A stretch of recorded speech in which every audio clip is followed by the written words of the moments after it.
राघवेंद्र सरकार की जय। श्री हनुमान जी महाराज की जय। पूज्य चरण श्री सद्गुरुदेव भगवान की जय। श्री बक्सर बिहारी सरकार की जय। सपरिकर श्रीमद् भागवत भगवान की जय। श्री दाऊ दादा की जय। श्री महंत जी महाराज की जय। अपने अपने सद्गुरुदेव भगवान की जय। जय जय श्री श्री राधे।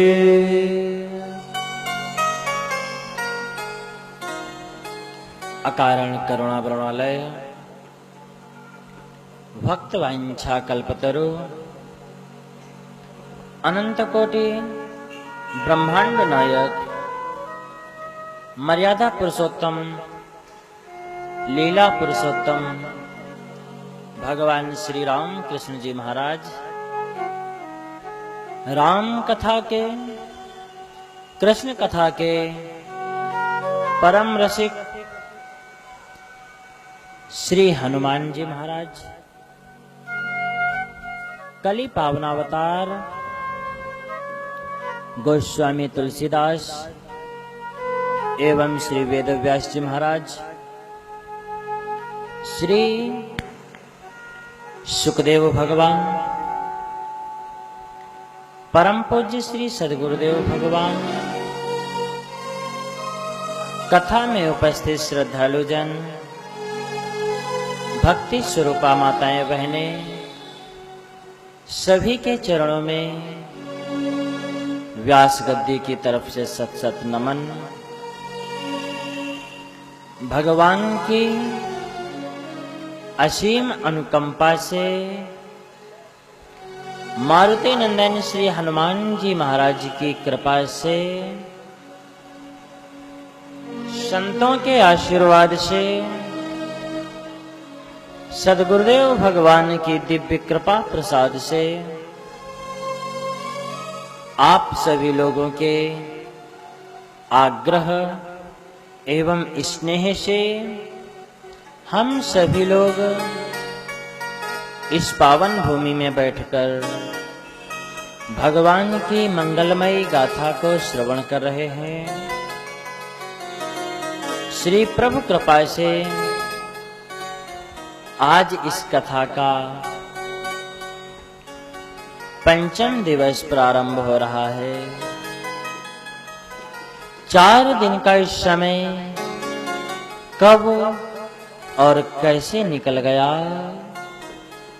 किसी को भी पता नहीं चला। आप लोगों को पता चला हो तो हम कह नहीं सकते पता चला है, लेकिन वीडियो वाले भाई साहब को पता चला है। पता चलना भी चाहिए क्योंकि कई जगह काम है ना, इसलिए एक जगह काम होता तो शायद ना भी पता चलता।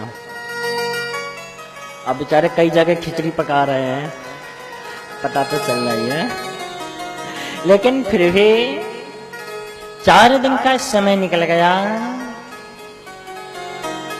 4 दिन का समय पता ही नहीं चलता था कब सुबह हुआ और कब शाम हुई।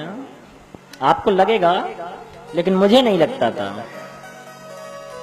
सुबह 4 बजे तो जगते थे, 6 बजे से क्लास में बैठ जाते हैं, 6 बजे से लेकर 12 बजे तक पढ़ाते हैं, 12 बजे खाना खाकर 2 बजे मंच पर बैठ जाते हैं, 8 बजे तक यहाँ बैठते हैं, 10 बजे फिर से खाना खा के 11 बजे सो जाते हैं।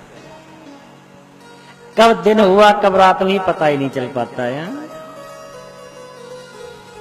समय बहुत शीघ्रता से निकलता है, इसीलिए तो तुलसी बाबा ने लिखा है, दिवस जात नहीं लागहि बारा, दिवस जात नहीं राघव मारा, दिवस जात नहीं लागहि बारा, दिवस जात नहीं राघव मारा, सुंदर सीख बन सुनहु हमारा।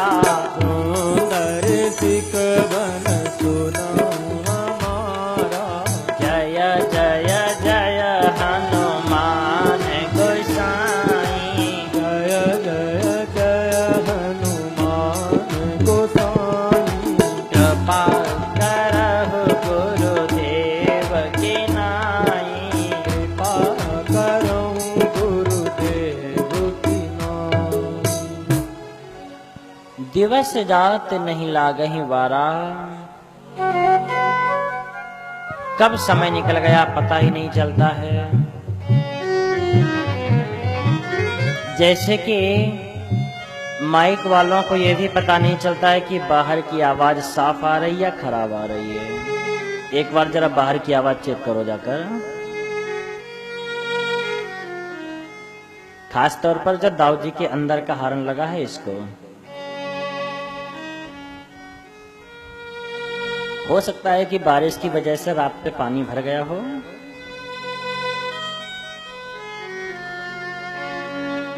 समय कभी भी किसी का भी गुलाम नहीं रहता है। संसार में सभी लोग एक दूसरे के अधीन है। कोई किसी के अधीन है, कोई किसी के अधीन है। स्वतंत्र तो इस संसार में कोई हो नहीं सकता। यदि स्वतंत्र देखते हैं तब स्वतंत्र केवल एक ही हो सकता है, जिसके सिर पर कभी भी कोई भी नहीं रहता। कौन है वह? बतलाते हैं कि स्वतंत्र तो केवल भगवान है।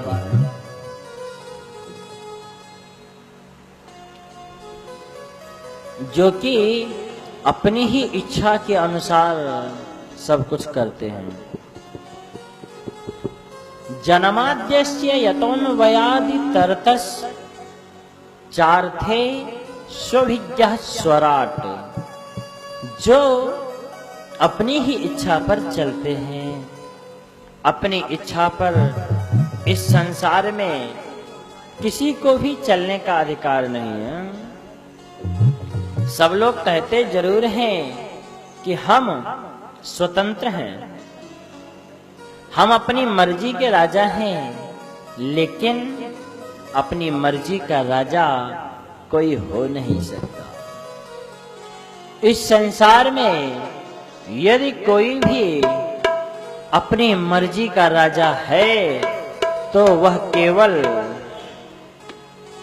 परम स्वतंत्र, न सिर पर कोई भावे मन ही करहु तुम सोई। इस संसार में तो केवल भगवान ही परम स्वतंत्र हैं। बाकी हम सभी लोग किसी ना किसी के बंधन में अवश्य हैं। कोई भी हो,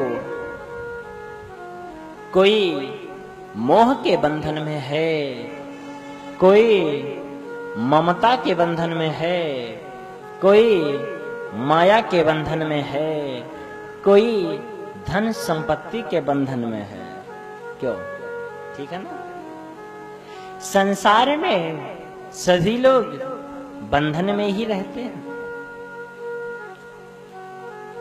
जानते हुए भी इस बंधन का परित्याग करना मुश्किल है। बंधन इतनी आसानी से नहीं तोड़ा जा सकता। आज भगवान इस बंधन से ऐसे बंधे हैं जो कि एक जन्म की बात छोड़ो, 3-3 जन्मों का बंधन बंध गया है। कश्यप और अदिति के रूप में जब इन लोगों ने तपस्या की, तब भगवान ने इनको वरदान दिया और कहा कि मैं आपका पुत्र बनकर आऊंगा। कश्यप अदिति के समय भगवान वामन बनकर आए। यही दूसरे अवतार में दशरथ और कौशल्या बने। कश्यप अदिति तहां पितु माता, बातें करने के लिए घर पर भी टाइम मिल जाएगा।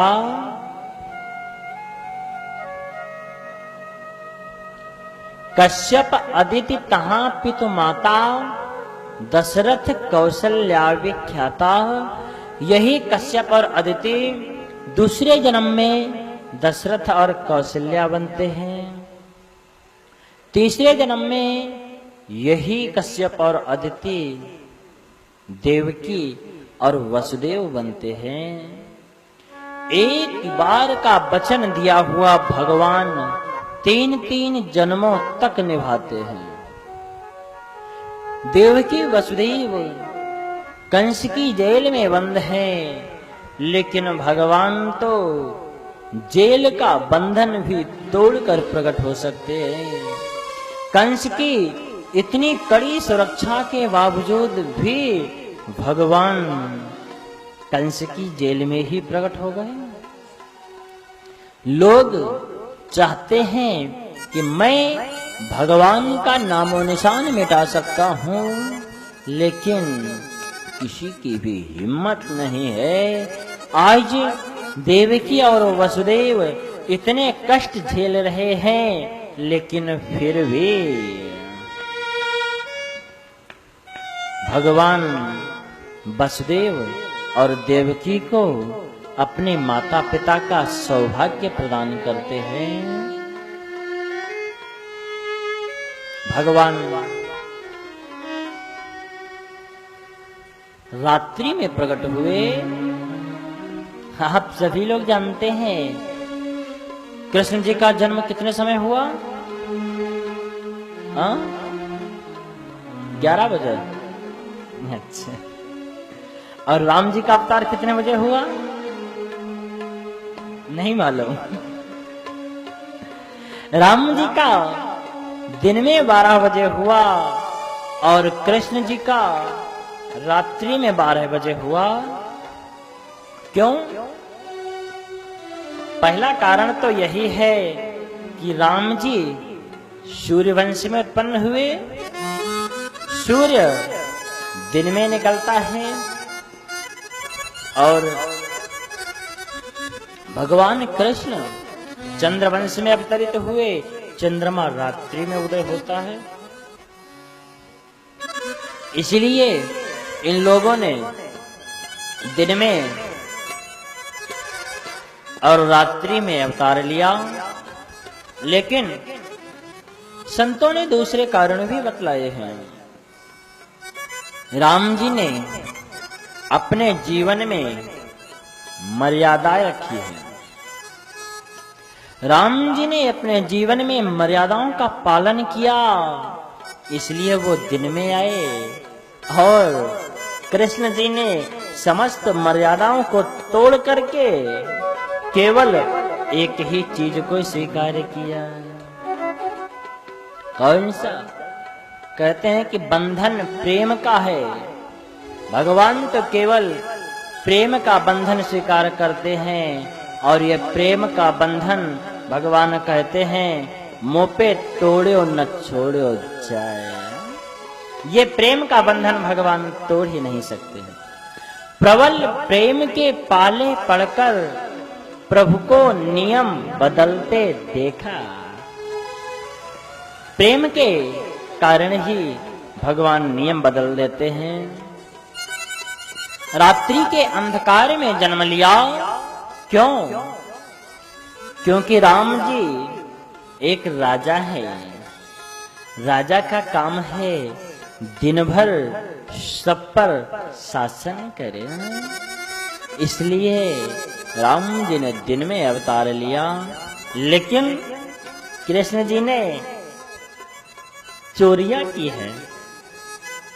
भैया अगर कोई कृष्ण उपासक बैठे हो तो बुरा नहीं मानना, लेकिन यथार्थ यही है। कृष्ण जी ने चोरियां की हैं, और चोर व्यक्ति को कभी भी दिन का उजाला नहीं भाता है।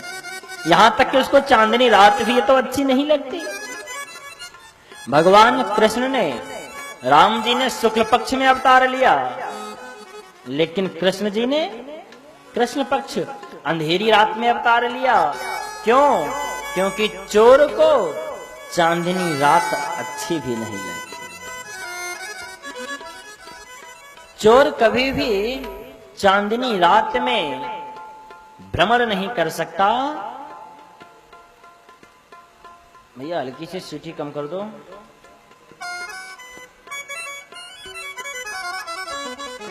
चोर को चांदनी रात अच्छी नहीं लगती। राम जी ने जो भी काम किए खुल्लम खुल्ला किए, और कृष्ण जी ने जो भी काम किए सब चोरी चुपके किए। यहां तक कि आप लोग देखो, जन्म लेते ही चोरी प्रारंभ कर दी। जन्म लेते ही चोरियां प्रारंभ कर दी। जायो कारी रात, याते कारो भयो गात। अंधेरी रात में जन्म लिया, इसी से इनका कृष्ण वर्ण हो गया।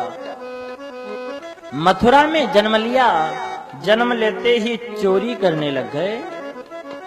चोरी चोरी भाग गए गोकुल। अरे मथुरा में एक रात भी तो रुक जाते, क्या फर्क पड़ता था। लेकिन मथुरा में जन्म लिया और तुरंत ही चोरी से भाग गए गोकुल। किसी को पता भी नहीं चलने दिया कि कहां जा रहे हैं। चलो कोई बात नहीं।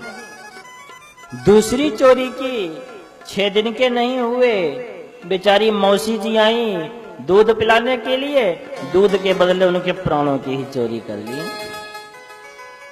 कुछ और बड़े हुए, सकटासुर त्रावर्त के प्राणों की चोरी की।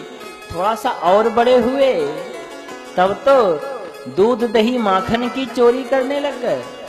कुछ और बड़े हुए, चोरी में थोड़ी सी तरक्की हुई, गोपियों के वस्त्र ही चुराने लग गए। थोड़ी और चोरी में तरक्की हुई, वस्त्रों को छोड़ो, फिर तो सीधे गोपियों को ही चुराने लग गए। जितने भी विवाह किए सबके सब भगा करके ही किए। एक भी विवाह, हम लोग रुक्मणी विवाह का उत्सव मनाते जरूर हैं, लेकिन भागवत जी के अनुसार तो रुक्मणी जी को हरण करके लाए हैं। रुक्मणी हरण है, रुक्मणी विवाह नहीं है। एक भी स्त्री से, कन्या से विवाह किया ही नहीं है। 16,108 विवाह किए, लेकिन किसी में भी सप्तपदी, सिंदूरदान, भावर इत्यादि नहीं हुआ।